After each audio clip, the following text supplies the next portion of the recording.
Ya, aku Abdul Latif. Sebentar. Ya, aku Abdul Latif. Dan kali ini aku akan menjelaskan pemaparan tentang percobaan yang aku lakukan sebelumnya. Percobaan yang aku lakukan sebelumnya itu tadi adalah percobaan uji coba larutan elektrolit, uji coba daya hantar listrik pada larutan. Prinsip kerja alat tersebut sama seperti sebuah rangkaian lampu biasa dengan rangkaian lampu biasanya. Kabel itu dihubungkan pada baterai dan lampu bohlam ya 2,5 volt tadi ya. Lalu kabelnya tadi dipotong di bagian salah satunya yang ditempatkan 2 buah elektroda atau konduktor listrik yang tadi pakai itu pakunya. Nah, elektrolit tester tadi fungsinya adalah menguji apakah pada larutan tersebut terdapat zat elektrolit atau tidak. Karena tidak semua air, ya kalau kita tahu biasanya air itu menghantarkan arus listrik, tapi tidak semua air yang dalam artian air campuran itu menghantarkan arus listrik. Nah, fungsinya tadi kan untuk mengecek apakah pada larutan tersebut ada zat elektrolitnya atau tidak. Cara kerjanya itu 2 buah paku tadi itu kan satunya teraliri arus kutub negatif anoda dan kutub positif katoda. Pada sebuah larutan, kita bahas larutan dulu ya. Pada sebuah larutan itu terjadi reaksi beberapa kali. Misalkan kita ambil garam pada air, dia itu terlarut. Selain terlarut, dia juga menciptakan atau membentuk 2 buah ion bebas atau disebut reaksi ionisasi.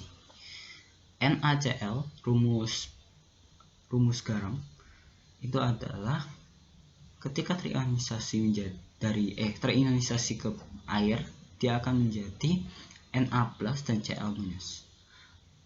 Kationnya adalah Na+, anionnya adalah Cl-. Sedangkan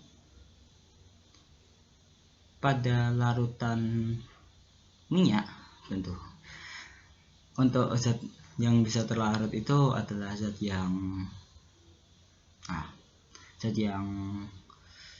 nonpolar, zat yang polar, nggak bisa yang nonpolar ya. Semua orang udah tahu itu kenapa minyak nggak bisa kecampur dengan air gini itu karena dia adalah nonpolar. Sedangkan sifat nonpolar adalah dia hanya bisa dilarutkan pada nonpolar lainnya atau larutan yang netral.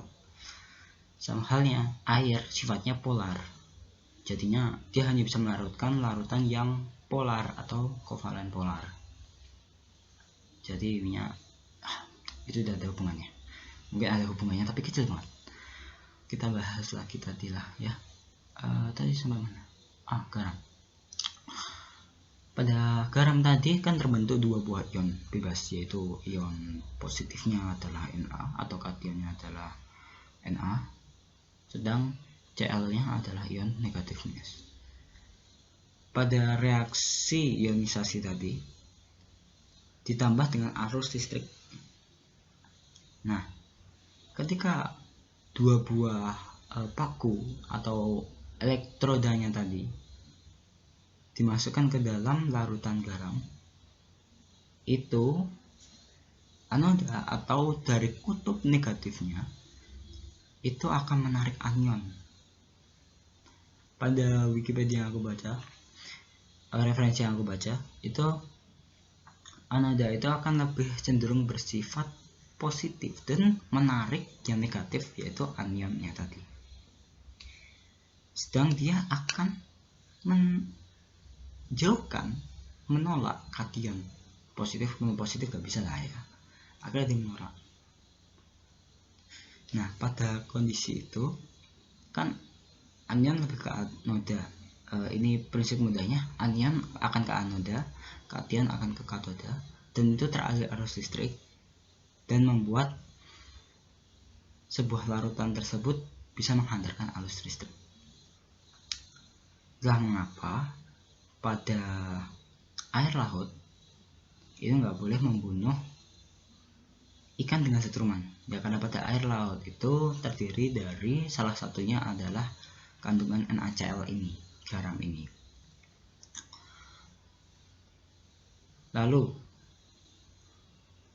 ada syarat tertentu mengapa larutan tersebut itu bisa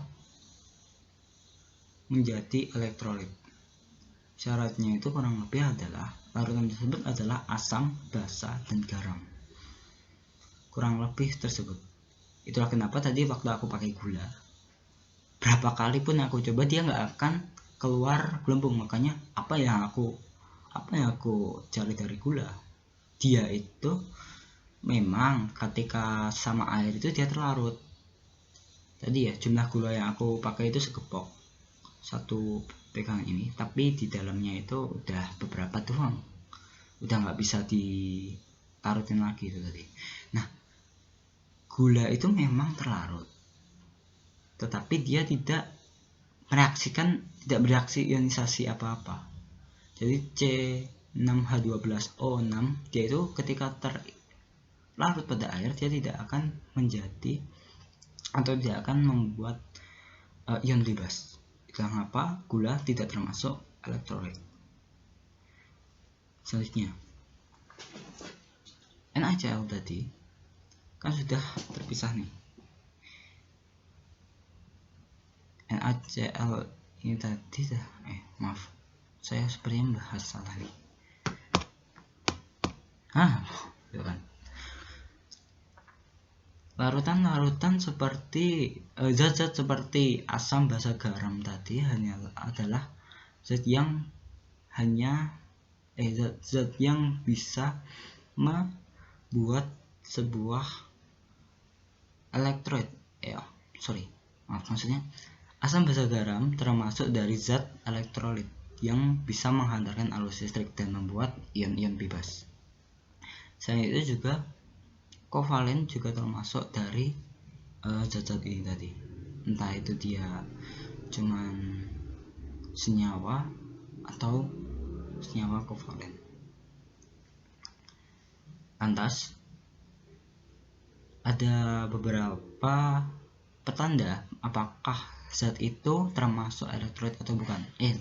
Larutan tersebut adalah elektrolit atau bukan. Salah satu yang pertama tadi adalah lampu menyala. Dan tentunya yang paling bisa diamati adalah gelembung.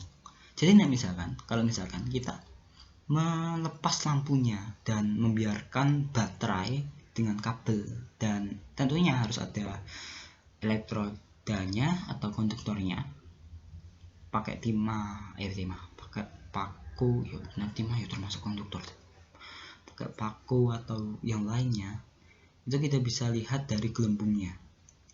Apakah gelembung itu banyak atau sedikit, atau malah gak ada gelembung. Ketika gelembung itu banyak, dan tentunya ketika lampu itu menyala, maka pada larutan tersebut termasuk dari elektrolit kuat. Sakitku berubah. Sedangkan ketika gelembung itu sedikit, tik atau ya dia nggak sampai bikin larutan tersebut bus, nggak kayak blower gitu. Dia nggak keluar seperti blower, nggak nyembur banyak gitu gelembungnya. Maka larutan elektrolit itu elektrolit yang lemah. Kalau nggak muncul, ya dia bukan elektrolit. Mudahnya kayak gula tadi. Ketika itu nggak muncul ya kan. Nah, kenapa ada gelembung? Kalau lampunya menyala atau mati itu kan udah jelas, karena dia muncul gelembung berarti dia bisa mengaliri arus listrik gitu. Tapi kenapa bisa muncul gelembung?